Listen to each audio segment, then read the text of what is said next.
Olá, espiritualistas conscientes, tudo bem com vocês? Aqui é a Thaís Cruz E a e Nicole Mariani. e hoje nós temos um convidado super especial que vai bater um papo bem bacana sobre um tema que deixa muitas vezes a gente com uma pulguinha atrás da orelha.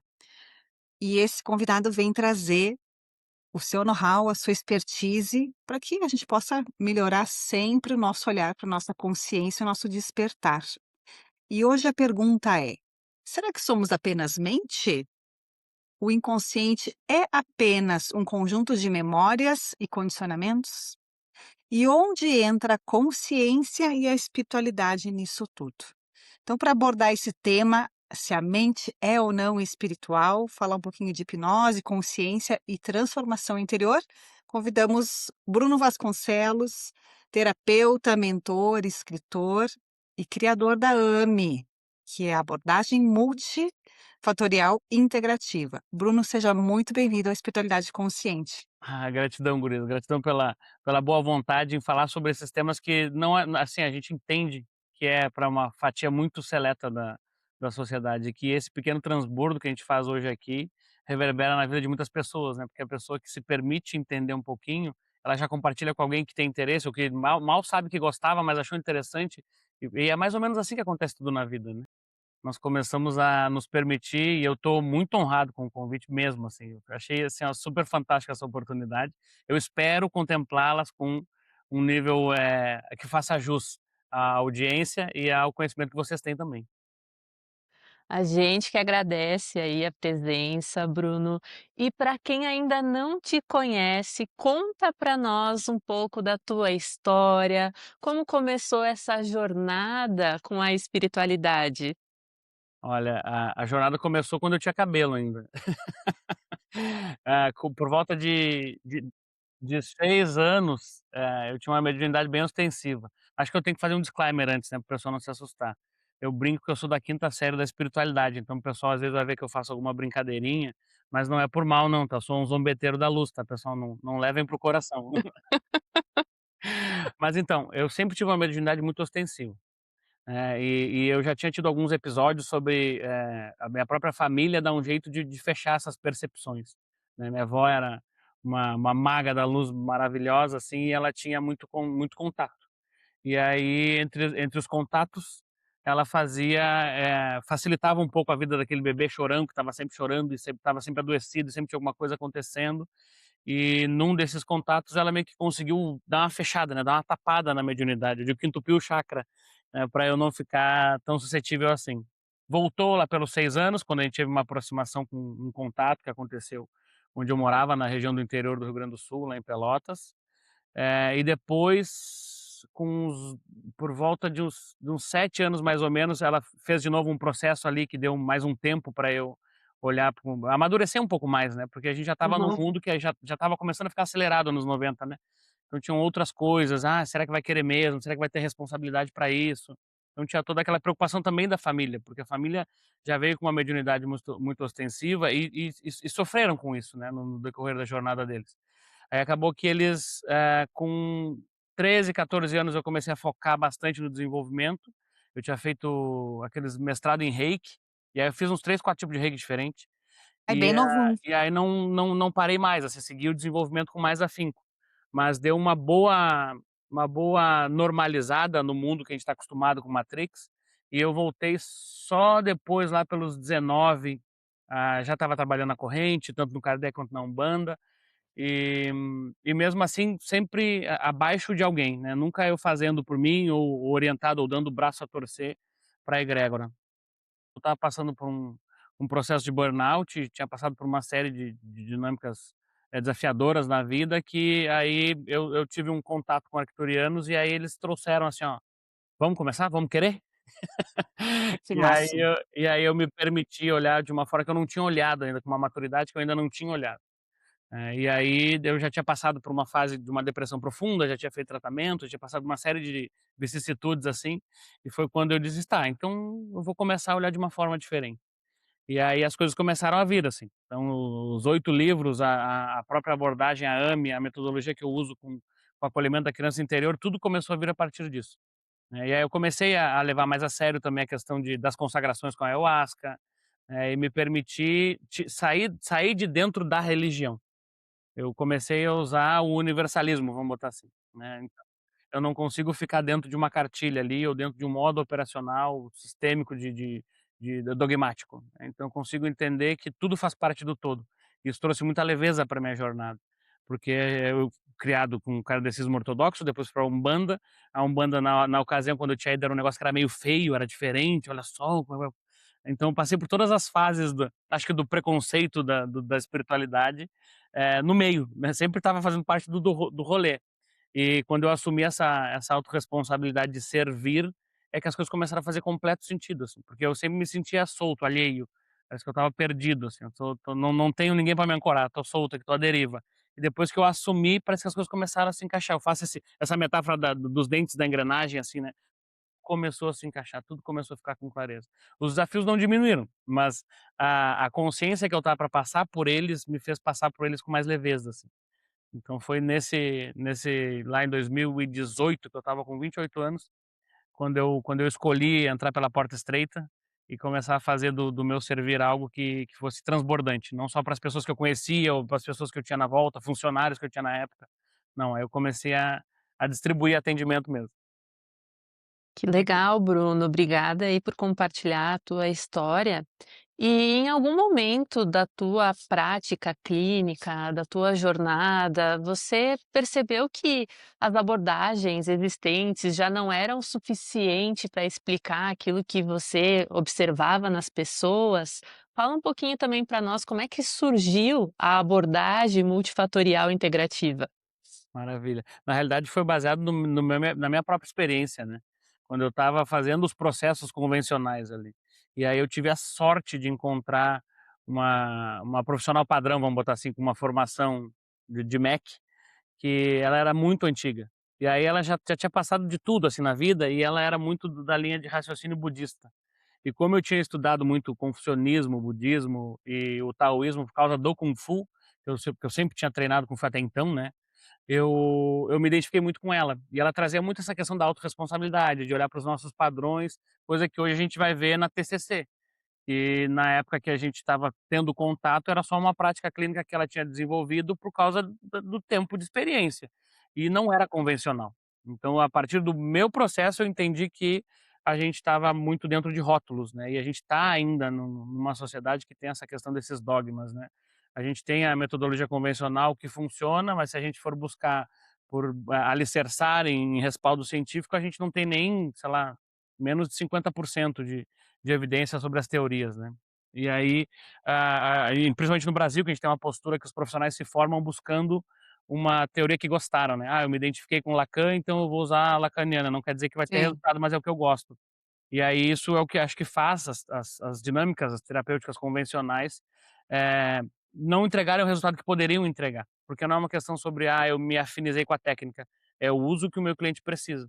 É um pensamento mais hipocrático, que vem lá do pai da medicina, que vai dizer: "Olha, é o que o meu cliente precisa", né, até o nome, né, até a terminologia que a gente usa como, sei lá, consulente ou paciente, tu olhar com o viés de olhar como um cliente que está ajudando ele a aplicar técnicas, é muito mais empoderador e traz ele pra autorresponsabilidade. Porque a partir do momento que tu adota essa postura passiva, ele é o paciente, é como se ele estivesse esperando, né, esperançando, ele está ali naquele momento de alguém vai trazer um processo para mim. Então, participar de forma ativa desse movimento de cura, de reforma íntima, é o que eu vejo que eles ainda acabam não fazendo. Mas eu não estou aqui para julgar isso. Eu estou aqui para, baseado nas minhas experiências, perguntar, inclusive, se a metodologia convencional funcionasse, a gente não teria tantas pessoas adoecidas e tomando tantos remédios assim, né? Sim ou não? É verdade. E esse olhar de tu ter esse viés de trabalho, né, eu me identifico muito com isso quando também faço os atendimentos, de que a coisa da terapia, é importante que a pessoa entenda que o terapeuta, né, ele tem o trabalho dele, e dali para frente o cliente precisa, né, a É pessoa precisa se autorresponsabilidade. puxar. E isso a gente traz muito aqui no podcast, né, a coisa do despertar a consciência, porque a gente precisa acordar para esse mundo, olhar para si e querer vencer, né, as nossas limitações, os nossos medos, etc e tal. Então É, e esse entender que olhar, pode né, vencer, né. exato, que a gente pode muito mais do que a gente imagina, né. E aí dentro então desse trabalho da AMI, quais as técnicas, assim, esse é um super combo que tu acaba trazendo? Explica um pouquinho, porque daí eu quero entrar num assunto mais específico. Maravilha. Então, em detrimento disso, quando eu comecei a atender e me posicionar como um profissional já atendendo como hipnoterapia, eu comecei a perceber aos poucos, assim, eu tinha feito uns menos de 100 atendimentos, eu comecei a ver que o padrão de atendimento que eu usava era baseado em tudo aquilo que eu já tinha estudado. E na ocasião, sei lá, eu tinha umas 50 e poucas formações já. E aí eu comecei a ver: "Nossa, como eu não tenho padrões para atender, como eu não estou alicerçado num script, num roteiro, em algo que está predefinido", porque para cada pessoa é como se eu começasse do zero. E é isso que eu vejo como um bom processo de psicoterapia, é tu começar do zero, sem se alicerçar nos rótulos que ela traz, ou nas dores da criança, ou naqueles bloqueios que ela ainda tem, que ela está dizendo que aquilo é ela, né. "Ah, a minha ansiedade, a minha depressão, a minha fibromialgia". Então quando a pessoa vem muito associada a isso, ela acredita que é a identidade dela. Quando ela trata o problema como identidade ou a dor como identidade, dificilmente a gente faz algo que ajude a pessoa. Então quando a gente dissocia isso, essas maravilhas começam a acontecer, entrega de resultados rápidos. E aí eu já estava numa categoria que é de breves resultados, por causa da hipnoterapia, e eu comecei a buscar um nome para isso, porque, o nome ele veio só com quase 215 atendimentos. E esses atendimentos eu ainda fazia gratuitos, porque eu ainda estava na transição. Eu não sabia se ia dar certo, não sabia se eu estava confiando, mas cada sessão era algo que, uau, eu saía, assim, ó, abastecido, com potência, com vida, com, sabe, É bombando da bom, né? É bom. e aí eu comecei a perceber que eu estava ensinando, alicerçado num tripé terapêutico, eu estava ensinando para o meu cliente dinâmicas que eram sobre reforma íntima, só que com um viés sem ser aquela pessoa chata ou aquela se posicionar como o pai do cliente. Então, ali eu via que eu contextualizava a dinâmica sobre análise do caráter, sobre epigenética, sobre psicossomática, sobre desbloqueio neurobiológico, sobre constelação familiar, e eu comecei a modular isso nos atendimentos. Eu percebi, bom, eu já vi que se eu chegar com tudo isso, a pessoa pode se assustar, ou ela vai ter muito catarse na próxima semana, né, porque quando ela vai estar reconsolidando as memórias, tudo isso vai começar a responder no corpo dela. E eu comecei a meio que dosar o que eu ia entregando em cada atendimento, né. Então, em média, são 6 atendimentos que a gente faz hoje, e até o terceiro, quarto atendimento a pessoa já está, a gente tem por estatística, né, de todos os atendimentos, que daí eu trouxe da engenharia, né, tudo parametrizado. Sim, Então a gente tem ali 92% de satisfação até a terceira, quarta hora de processo. E isso é uma questão que se tu for olhar para dados até de OMS, os processos convencionais eles têm 56% de satisfação. Só que o período, essa janela temporal é de 5 a 8 anos. E eu acho que nos momentos que nós estamos, nos dias atuais, tem que ser muito ninguém rápida. tem 8 anos para ter metade dos seus problemas resolvidos. Sim, verdade. E Então eu aí estruturei a inf AMI depois que eu fiz uma provocação. Eu entendi. tinha feito um story na ocasião, porque na época eu era blogueiro de engenharia, então eu falava coisas sobre obra. E aí eu usei o mesmo repertório que eu tinha para chamar o pessoal para olhar para o mundo terapêutico. Eu disse: "Ó pessoal, não estou fazendo mais obra agora, a gente está passando por um detox na empresa aqui", e começamos a formular a empresa de uma forma diferente. Eu falei: "Se tu quiser entender o que eu estou falando", porque num dia eu postei sobre concreto, no outro eu botei sobre os 3 níveis de consciência. E aí essa foi a transição É que nem pra eu aí. mim. E aí perdi um monte de seguidor, assim, claro, o pessoal estava ali para ver de engenharia, né, não era para ver sobre um maluco falando sobre mentalidade, comportamento, e do nada, né, porque até então para o pessoal que era mais de ciclos menos próximos, não fazia sentido. E eu comecei a Sim. estruturar a AME quando eu fiz essa provocação. Peguei o celularzinho na minha frente e disse: "Ó pessoal, vou fazer uma turma no dia 3, 4, 5 de setembro, quem tiver disponibilidade, quiser saber, eu preciso de", acho que eu tinha dito: "Eu preciso de 6 pessoas", na ocasião. Por Ah, que quê? legal. Nós íamos montar uma turma de PNL, eu e um amigo meu, e acabou que ele pegou aquele evento global que estava acontecendo na época, que estava muito na moda, e mais 3 empresários, que era uma turma pequena, era para 10 pessoas. E Sim, era só para empresários, já era com esse viés de trabalhar comunicação para melhorar a performance, e aí já estava com 3 alunos que estavam inscritos com o Fenômeno e mais ele. E aí tá, eu ia ficar lá, o pessoal online, e aí acabou que ele cancelou. E aí eu estava com a sala paga, a reserva, já não tinha mais como, porque faltava menos de um mês, então já estava no contrato que eu não podia cancelar antes de 30 dias, já era por dado, né. E aí eu fiz isso, já que tá tudo engatilhado, eu vou fazer. vamos nessa. Meu pensamento foi: "Cara, demorou, sei lá", eu já estava atendendo, sei lá, um ano, sei lá. E aí demorou, sei lá, um ano para ter 3 clientes que periodicamente me cobram para ensinar, Duvido que venha a 6, agora em menos de 3 semanas, porque na época faltava 3 semanas pra data. E aí deu meia hora, veio 7. Aí eu pensei assim, ó, no bom português, lascou, como é que eu vou fazer agora? E eu tinha 3 semanas pro evento, eu comecei a escrever meu primeiro livro. E aí veio assim, ó, download, e eu comecei a escrever. Na ocasião, a primeira edição deu 200 e poucas páginas, e ali eu modulei a metodologia da AME, com tudo que tem de hipnose clínica, de PNL e esses outros 5 pilares. Que show. Aí não tinha como eu sair mais, a gente acabou fazendo a turma com 8 e não tinha mais como eu parar, aí estava feito, foi assim. E aí falando nisso, existe um mito em torno da hipnose. Vamos puxar o tema, né, pra gente falar um pouquinho da mente. Afinal, o que acontece no processo de hipnose terapêutica que as pessoas normalmente não compreendem sobre esse estado hipnótico? Nossa, na realidade acontece o tempo inteiro, né. A gente vai ver que, nós estamos sempre oscilando de um estado de transe para outro. Só que a gente busca um estado de transe específico para fazer a hipnose terapêutica, né, que é a hipnose clínica, que seria esse transe mais em nível teta. Então o nosso cérebro ele tem frequências de operação, que é a sincronicidade dos disparos sinápticos. E aí dependendo da frequência que está disparando, a gente tem uma região que vai ser mais alfa, beta, teta e gama também.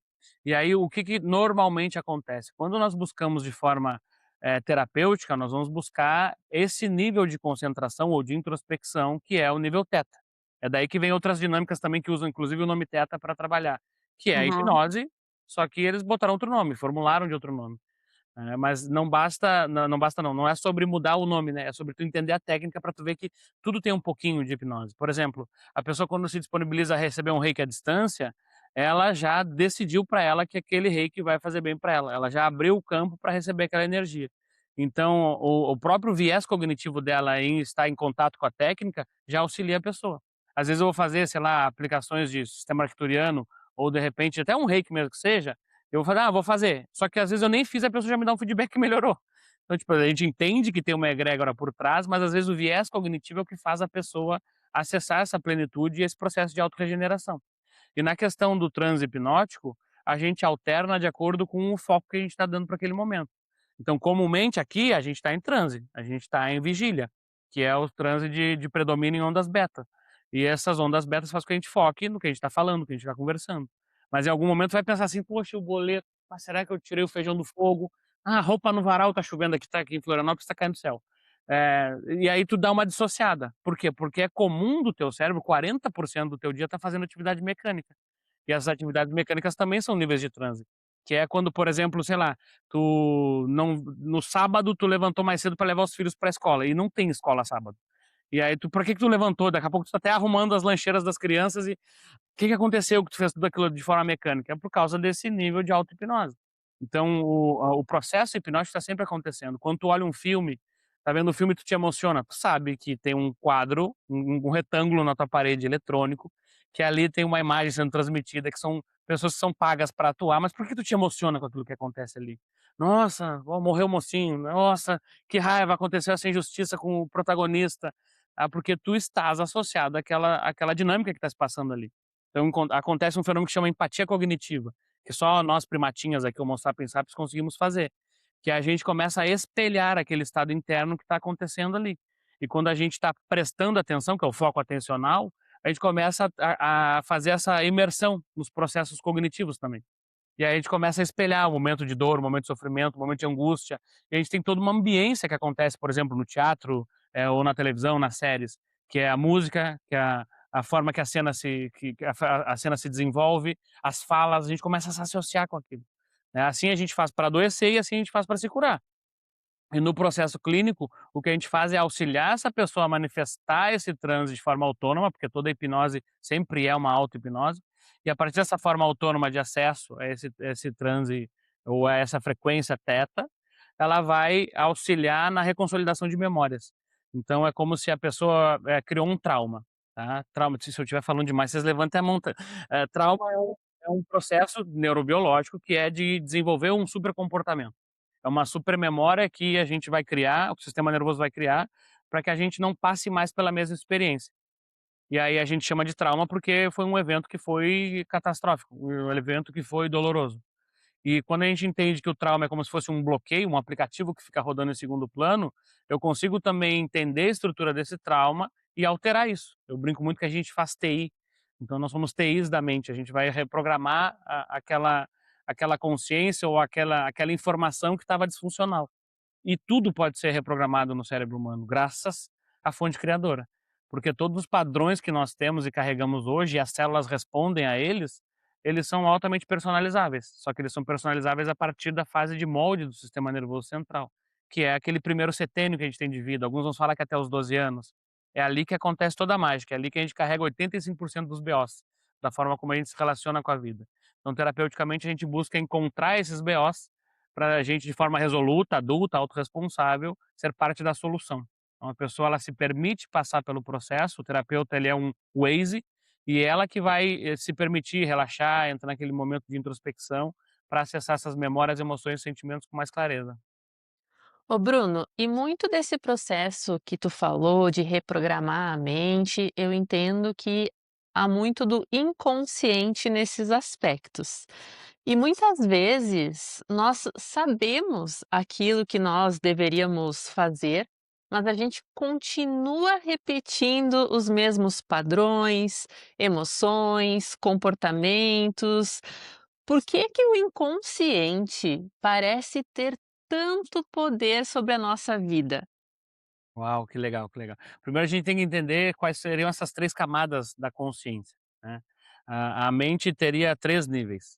A gente entender mente é como se fosse o software e o cérebro é como se fosse a parte mecânica, o hardware. E o software ele tem 3 camadas, 3 níveis de intensidade e de elaboração, tá. Então, para a gente entender, tem um cara que fala sobre o cérebro trino, que é o MacLean.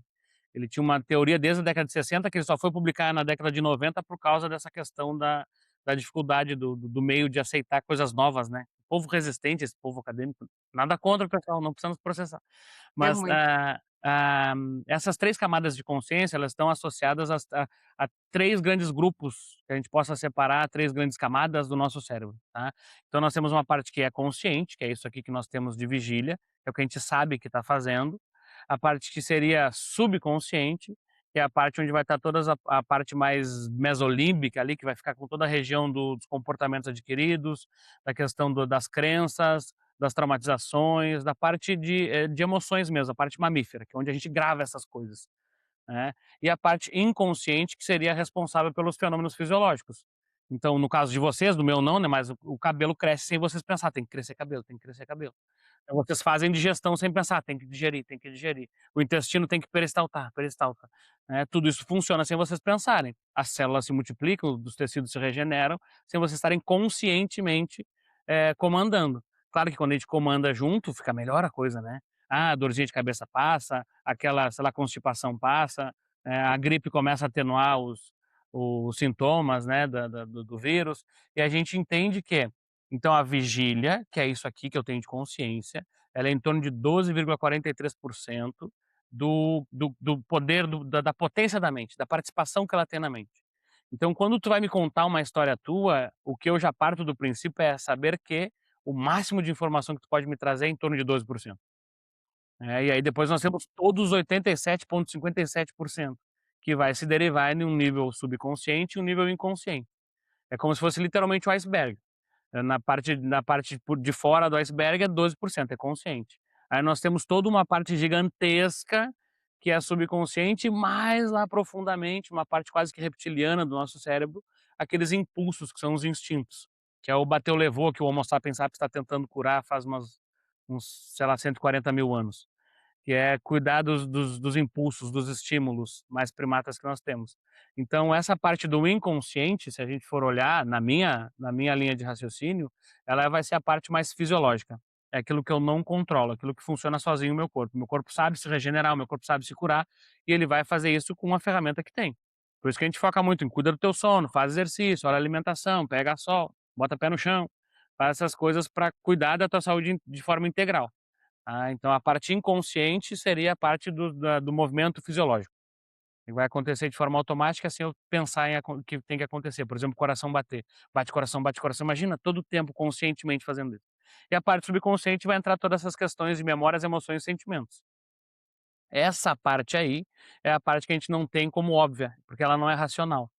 E aí eu posso dizer que se a gente separar ali em proporção, vai ser em torno de uns 80%. Os outros 7 a 10% é tudo fisiológico. Então entender que o nosso corpo é pautado nesses 80% aí de inconsciência, é saber que ou de subconsciência, melhor dizendo, é saber que boa parte dos processos que nós vivemos hoje estão atrelados a essa questão que não é objetiva, que tem um linguajar que é subjetivo. Por que que é subjetivo? Porque nós temos uma forma de traduzir o meio. Nosso designer aqui, nosso nosso designer divino aí que fez essa sexta raça, ele quinta raça, né, Quinta. ele trouxe um dispositivo fantástico para a gente interagir com o meio, que são nossas percepções.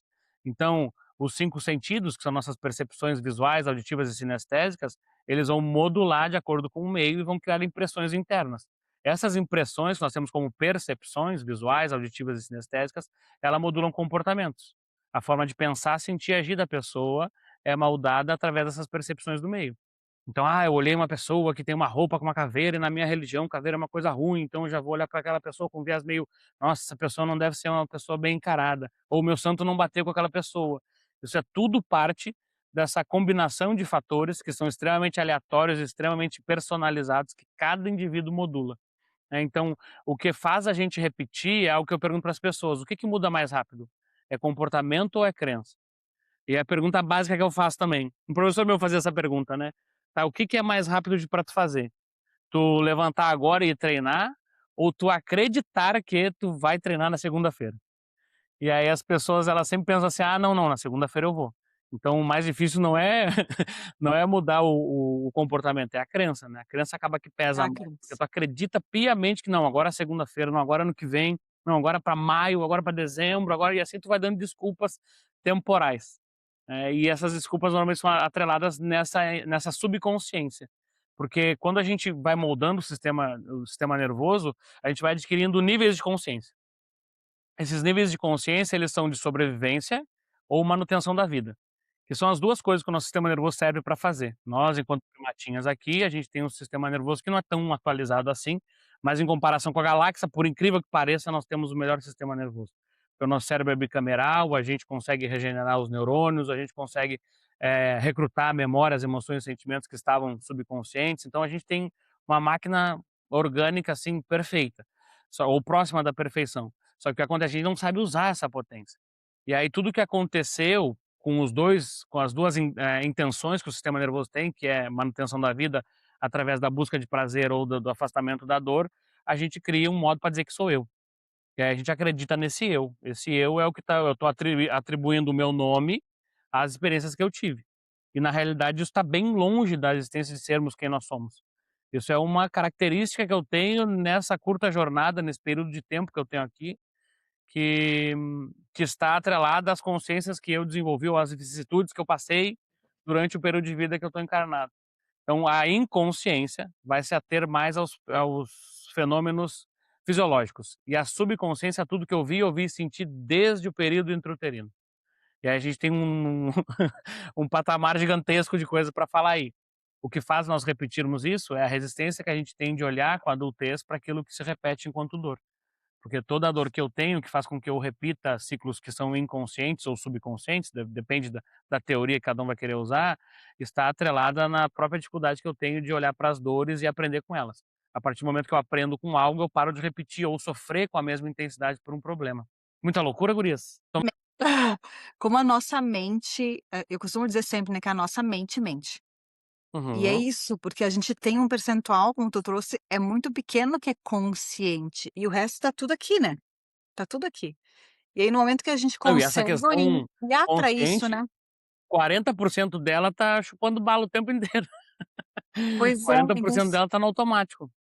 então, como uma estrutura corpo, mente e espírito, que é o que somos, né, como é importante a gente buscar o autoconhecimento, buscar entender, né, o caminho dessa reconexão interior, para a gente olhar, né, para a gente como esse ser.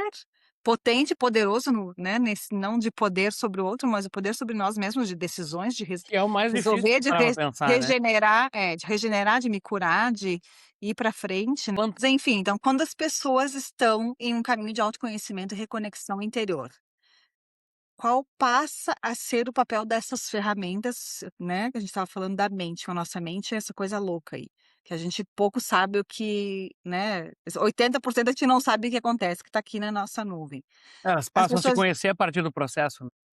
as pessoas deixam de servir apenas para mudar comportamentos e passam a favorecer uma transformação mais profunda? Como é que é esse olhar, assim? Já dizia Saulo de Tarso antes de virar Paulo, né.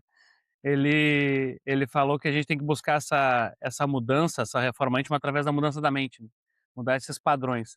E eu digo que a mente é literalmente o caminho do meio. Nós temos o corpo físico aqui, a parte somática, a parte que vai interagir com esse mundo 3D. Nós temos a espiritualidade como se fosse uma pirâmide invertida no topo do nosso ori, né, que é o que o pessoal vai interpretar como se fosse o chakra coronário. Tá. O chakra coronário ele não é físico, né, ele é a parte que faz essa conexão. E o que liga essa parte, que tu vai encontrar depois o Hélio Couto falar sobre os microtúbulos, né, o que liga essa parte é um volumezinho que tem aqui de consciência, que é a mente. Então a mente ela vai ligar tudo que for energético, imaterial, intangível, tudo que for do telos, né, tudo que for da questão, espiritual, com o físico. A mente é o caminho do meio. É o que faz tu pode trabalhar todas as questões que tu quiser sobre prosperidade, sobre relacionamento, sobre dinâmicas mais diversas.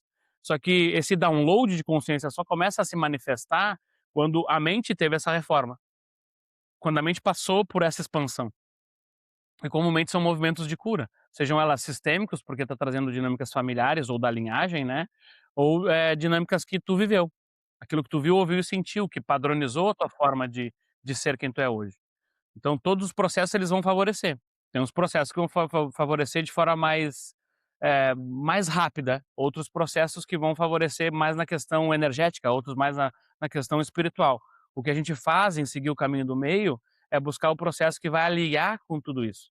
Então o que eu acho legal das psicoterapias de breves resultados ou da hipnoterapia, né, da parte clínica, é que a gente consegue acelerar esse processo por causa dessa redução de fator crítico. Não é que a pessoa ela fique inconsciente, mas a gente consegue acessar essas dinâmicas com menos vaidade, com menos ego envolvido. É como se a gente desligasse aquele firewall. Então todas as pessoas elas têm uma grande tendência a se melhorar como indivíduo quando passam por processos terapêuticos, mas que os resultados são bem mais rápidos e bem mais eh, coerentes com a fase que a pessoa está, porque são camadinhas que a gente vai tirando, né? Eu digo que a psique é a cebola, né?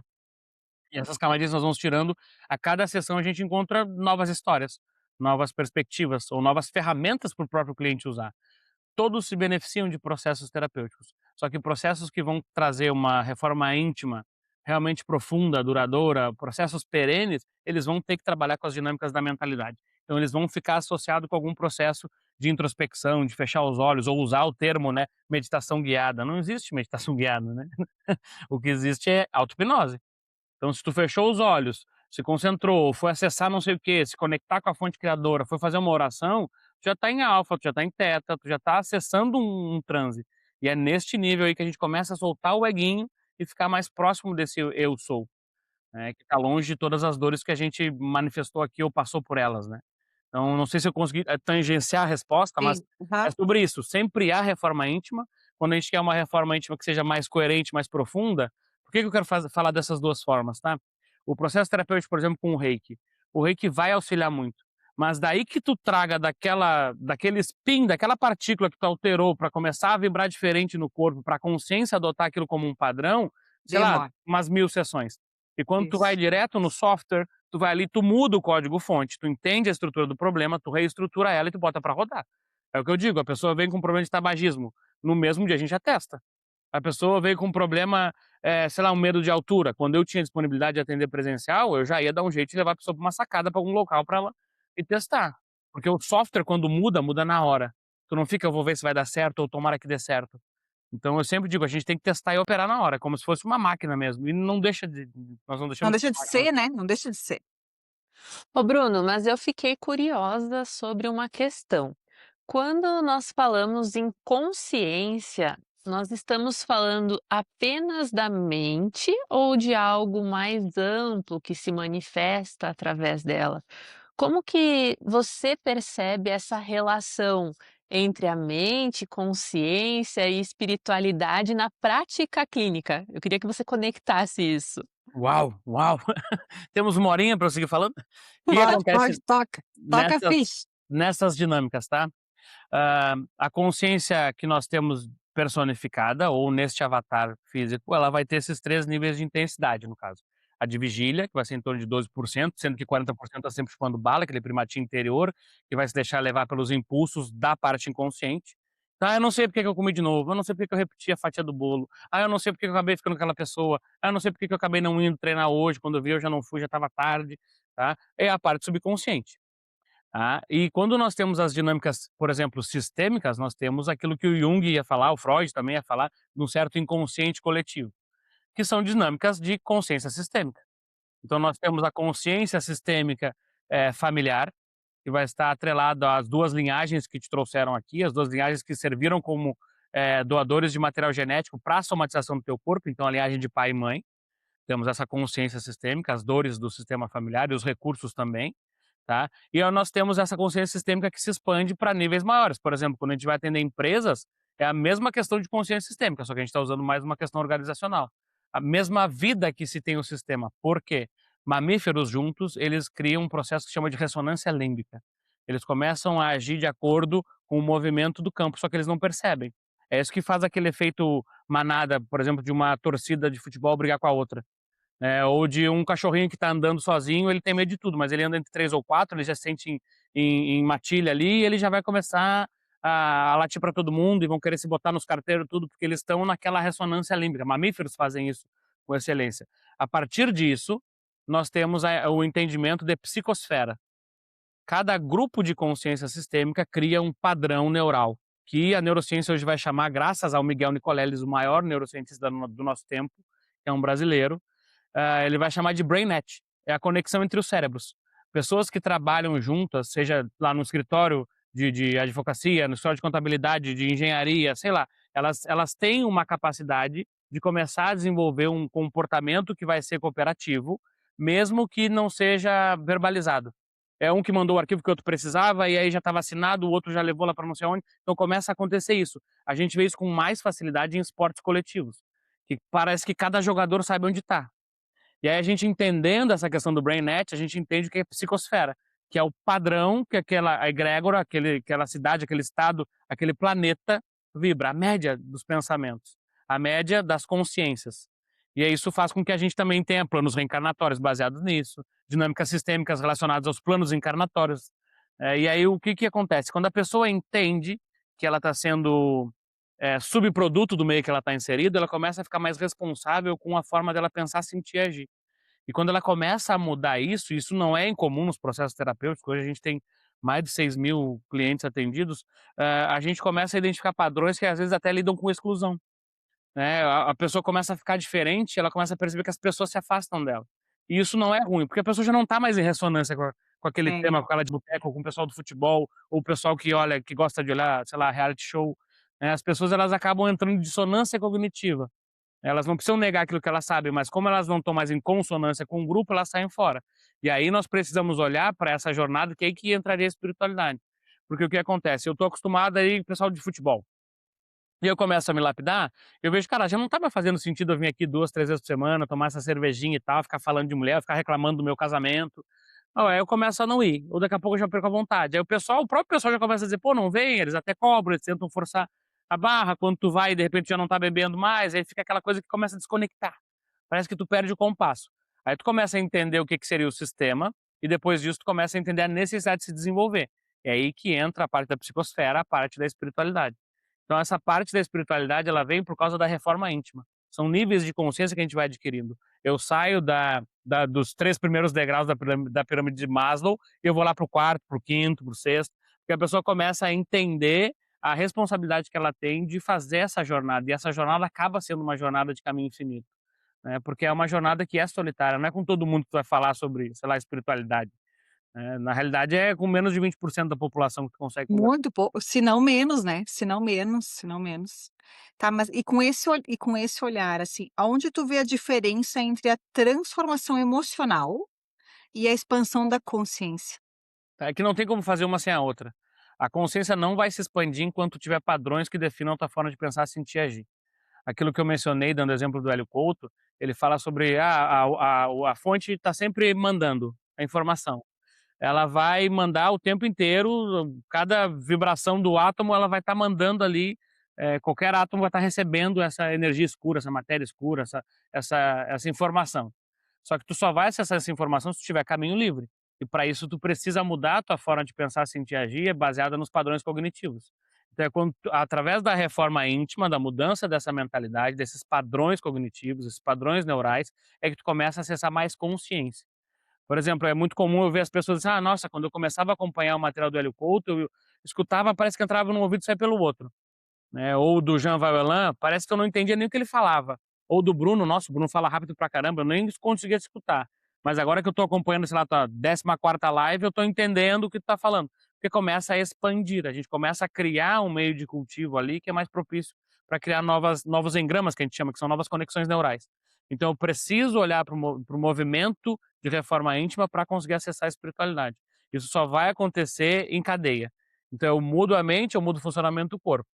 Aí eu sustento o movimento do movimento da mudança do corpo, e aí que eu começo a ter esse acesso, eu começo a ter essa percepção nas intuições, nas intenções dos outros, no acesso do campo, naquela questão: "Bah, hoje eu não vou ir", sei lá, naquele dia ter pego um baita trânsito ou um acidente naquela via, ou então tu ia ir e o pessoal também não ia ir também, ninguém avisou. Então tu começa a ficar meio com essa premonição em alguns níveis por causa dessa reforma íntima, tu começa a acessar a informação do campo com mais leveza. Essa consciência coletiva acaba ficando mais disponível, porque está sempre, mas a gente começa a acessar ela com mais facilidade. Sim, tá Então, reforma expandindo, né, começa a expandir a isso. coisa. Se não mudar a mentalidade, a pessoa repete. Tu pode fazer, sei lá: "Bruno, mandei matar um cabrito lá para conseguir vender minha casa e tal". Aí tu até vende a casa, mas depois o que que tu faz com aquele dinheiro? Aí quando tu não tem a consciência para receber aquilo, daqui a pouco tem medo de ter dinheiro, ou dinheiro é uma coisa feia, é proibido, ou não vai entrar no reino do céu, ou tem algum pacto de servidão. E aí tu começa a trazer um monte de bagagem também sistêmica, que faça com que tu não use aquele dinheiro, ou que aquele dinheiro seja gasto. Então, os trabalhos eles acabam funcionando no sentido de que a pessoa acreditou que aquilo vai funcionar. E é a partir disso que ela colapsa a função de onda, que ela vai fazer isso ser materializado na vida dela. Então tem pessoas que elas vão precisar dizer assim: "Olha, eu preciso de um reiki". E tem pessoas que vão dizer: "Não, eu escolhi que essa dor de cabeça vai passar, então eu vou fazer passar agora. Vou respirar, vou me harmonizar, vou sentir o que está acontecendo aqui, e eu não preciso de um terapeuta reikiano na minha volta o tempo inteiro". Da mesma forma, é o pessoal que de repente pode precisar de um pai de santo de estimação para toda hora fazer um trabalho, uma limpeza, uma amarração, seja lá o que for. Eu não preciso de um terapeuta que seja bengala, isso eu bato muito na tecla, né. O terapeuta ele tem que ser como um corrimão. A pessoa está na sua jornada de ascensão e ela tropeçou, segura, faz um processo, vai para a vida. E isso faz com que a pessoa tenha autonomia também, ela entenda também a potência que ela desenvolve dentro dela. É uma coisa atrelada na outra. Muito bom, Bruno. E do longo aí da nossa conversa, você trouxe alguns exemplos, mas eu gostaria que você explicasse um pouquinho para nós, hoje, quais são os principais casos que você atende ou qual é o maior motivo que as pessoas te procuram? Maravilha. O maior motivo é um só, a infantilização. Porque a gente tem que entender que quando terapeuta, quando o cliente nos procura, ele vem porque ele tem algo que não sabe resolver. E normalmente quem tem impotência para ação é a criança. Então ele já vem com um certo nível de infantilização em algum tema, seja relacionamento, controle da ansiedade, dificuldade de prosperar, e são dinâmicas que envolvem, querendo ou não, sistêmica. Então hoje eu não quis desde o princípio, né, eu nunca quis escolher um nicho, porque eu acho que escolher um nicho é castrar demais as oportunidades que nós temos de atender o cliente. Então eu trabalho com todos os problemas que possam fazer qualquer pessoa se distanciar da sua essência, da sua vida plena, da sua prosperidade, da sua abundância. O que normalmente acaba acontecendo é que 80% do público é feminino. E aí a gente encontra dinâmicas com prosperidade, dinâmicas com dificuldade de soltar algum relacionamento ou de embarcar em um novo relacionamento. E são muito dinâmicas que vêm de dores disfuncionais do sistema. Às vezes por exclusão do masculino, às vezes por dificuldade em aceitar a potência do feminino, e giram, acabam que, né, ficam nesse roteiro, nesse script aí de buscar um companheiro, ou às vezes está buscando um companheiro de uma forma disfuncional, está querendo buscar um pai, ou às vezes a pessoa já se coloca como mãe do companheiro. Então, na questão do feminino, eu pego muitas dinâmicas com relacionamento. Mas também tem, por exemplo, instalação de balão gástrico hipnótico. Por exemplo, a pessoa tem uma compulsão alimentar e a gente instala uma âncora, que é um padrão de pensar, sentir e agir, para que ela tenha uma percepção de saciedade reduzida. O que que é isso? Ao invés dela comer 3, 4 vezes, ela vai comer uma vez e já vai perceber que o corpo está nutrido, que ela já chegou no nível que ela precisava, né. Tabagismo, alcoolismo, tudo isso a gente consegue trabalhar em poucas sessões, então é muito plural as demandas, né. Às vezes vem a pessoa, sei lá, eu tô com dificuldade de aprender inglês, porque eu vou ser promovida agora e eu tenho que liderar uma operação que é na Europa, e eu tenho que aprender inglês, e a pessoa vem por causa de um bloqueio de aprendizagem. Então é muito, muito diversificado, assim. E normalmente nesses casos, assim, por exemplo, a esse aí, que eu trouxe agora, do preciso aprender inglês ou a história, né, da minha compulsão alimentar. Quantas sessões que tu trabalha com a PNL e a hipnose? É em média Assim, 6 sessões. 6 sessões. E É, aí já vira a chavezinha interna. a partir da primeira, a pessoa já dá uma boa virada na chavezinha. Por que que eu gosto de fazer esse processo com 6 sessões, tá? Porque a gente traz consistência. O que eu percebi ao longo de quase 6.000 pessoas atendidas, é que algumas pessoas, elas já acessam desde a primeira sessão. A maior parte delas acessa desde a primeira sessão, ou dizer que uns 70% já acessa o recurso. O que pega depois são dinâmicas sistêmicas, tá? Então tem intercorrência familiar, ou aquele medo de não pertencer por estar sendo diferente agora. "Nossa, na nossa família todo mundo era gordinho, e agora eu vou começar a Uhum. emagrecer". Ou "Nossa, meu pai me ensinou que era isso que era o relacionamento, eu tinha que buscar fora aquilo que eu não tinha dentro de casa, então eu vou parar de trair, não vou ser parecido com meu pai, eu vou desonrar a minha família". Então, às vezes, a pessoa ela acaba só por dinâmica sistêmica, fazendo manutenção da dor, só para pertencer. Então eu costumo fazer mais vezes, que é para reconsolidar bem esse processo, né. E comumente a gente dá 7 ciclos de sono de intervalo, que é para depois da reconsolidação das memórias, ela me trazer outros padrões. "Olha, senti ansiedade, senti medo, senti", porque o que importa para nós não é a doença ou o rótulo que a pessoa traz, é quem é aquela pessoa, como diria, George Grodeck, o pai da medicina psicossomática, né, quem é aquela pessoa para manifestar aquela dor. É isso que importa para nós, entendemos que ansiedade todo mundo tem, enxaqueca todo mundo tem. Mas quem é a Thaís para ter essa enxaqueca? Quem é a Nicole? As 2 têm enxaqueca, mas quem que vocês são para manifestar? O que que essa enxaqueca para vocês quer dizer? Por isso que não tem um script, um protocolo para tudo. Por mais que eu traga muitos exemplos na questão das formações, não tem uma fórmula mágica, porque a questão da enxaqueca mesmo, ela pode ser por um impulso, uma castração de fluidos hidráulicos, né, que seria de contato com a sexualidade ou com a genitalidade, movimentos de castração, questão de hidratação, postura, desvio na coluna, tem um monte de coisa que pode Um monte ser de coisa. o fruto da enxaqueca. Então, quem é essa pessoa para ter essa enxaqueca? Né, o que que a enxaqueca significa no mapa, na forma de ver o mundo da Nicole, da Thaís. Nossa, Bruno, quanto conhecimento! Olha, a gente vai ter muito mais conteúdo para vários outros episódios. Mas agora, se aproximando aí no nosso final, a gente gostaria que, se você pudesse deixar uma mensagem para quem está buscando compreender mais a si mesmo, viver de acordo com a sua espiritualidade, qual seria? Maravilha. O primeiro é não tenham pressa. Primeiro de tudo, não tem pressa, porque a partir do nosso presente, a gente cura todo o passado, dessa e de outras vidas, a partir do agora, desse momento. E entender, por exemplo, o karma também é outra coisa muito importante, não ter pressa, entender o karma. O que é karma? Karma não é uma coisa feita para humanoides, karma foi feito para outras consciências, outros eu vou botar outros hominídeos que tiveram aqui na Terra, não necessariamente adâmicos, tá, mas outras raças. E que foi criado por um controle, porque eles estavam tocando muito terror, e aí eu posso contar essa história também se tiver tempo, mas a gente pode deixar para uma próxima. Então entender o conceito de karma, tá? Karma não é para o ser humano, o que a gente tem aqui é culpa, apego e medo. E quando a gente olha para essa consciência, entendendo que não precisa ter pressa, porque a gente resolve tudo no hoje, e que a gente entende que o karma não é uma questão de eu ter que reencarnar obrigatoriamente, eu começo a ter a liberdade de me desapegar do ego que estava preso em todo o registro akáshico que eu tenho. Então tudo que eu vi, ouvi e senti em todas as gerações aqui numa caixa deste planeta, teoricamente ficaria guardado. E se está guardado é porque está preso nesta consciência. E eu aqui, mesmo que eu acesse de 3 a 5% de todas as consciências que eu tive aqui, eu consigo curar tudo que eu já vivi até o presente momento com essa mudança, com essa expansão de consciência no presente. Então, sem pressa, entende que karma não é uma sentença, entende que karma não é algo para humanos, entender que karma é um exercício de reforma íntima e que tu não precisa evoluir através da dor. Então não tenham pressa, entenda que karma não é para te punir, que tu não precisa replicar dor, tu pode desenvolver com leveza e não desistam do processo. Esses seriam os 3 pilares, assim. Entender que o karma não é para te punir e que tu não vai desistir do processo, é saber que tu vai passar por altos e baixos e o teu corpo físico também vai se adaptar à expansão da tua consciência, que são as catarses que a gente chama, né.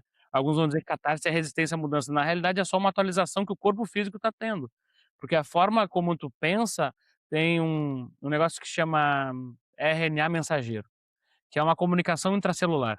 A forma como tu pensa altera o padrão dessa percepção celular, e essa percepção celular recruta novos códigos genéticos, novos trechos. Então tu não muda o teu código genético, o teu gene, mas tu muda a expressão dele. Então tu muda como pessoa a cada processo terapêutico que tu faz. Porque tu começa a acessar mais consciência, o corpo se adapta para isso, o corpo sabe fazer isso sozinho. Mas a cura que tu faz sobre o teu passado ou sobre uma dinâmica sistêmica, sei lá, vou ter que fazer uma constelação para isso.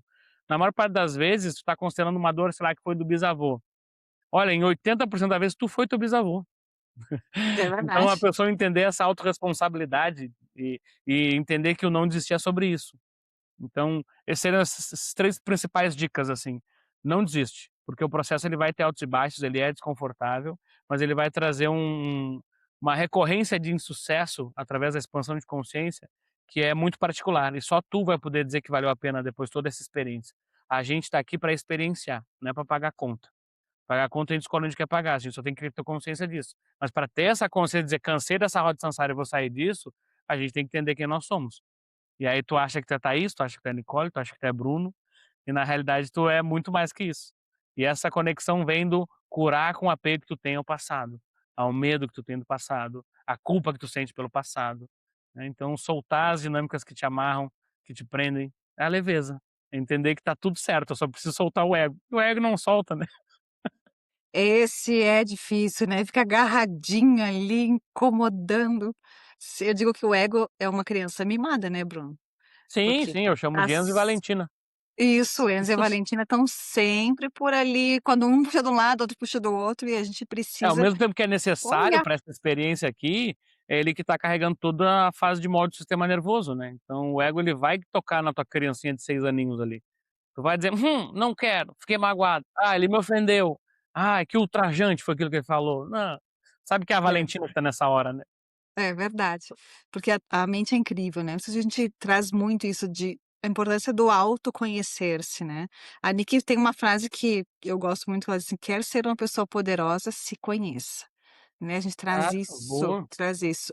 E é sobre isso, né, por isso a importância da gente trocar, né, esse papo, trazer os nossos convidados aqui para olhar, cada um tem, né, traz um pouco de conhecimento, a gente vai juntando isso no nosso pacote aqui e vai expandindo, a gente vai aquele percentualzinho lá dos 87, né, conseguir trazer isso um pouquinho mais para cá, para a gente poder melhorar cada dia e olhar para dentro, buscar os né, olhar para essas crianças aí dentro, para o Enzo e pra Valentina, com amor, acolher, pegar no colo e entender que faz parte da nossa caminhada, né, e se a gente quer Exato, é realmente coisa de ser humano, melhorar, tem que tem lembrar que assim: seguir.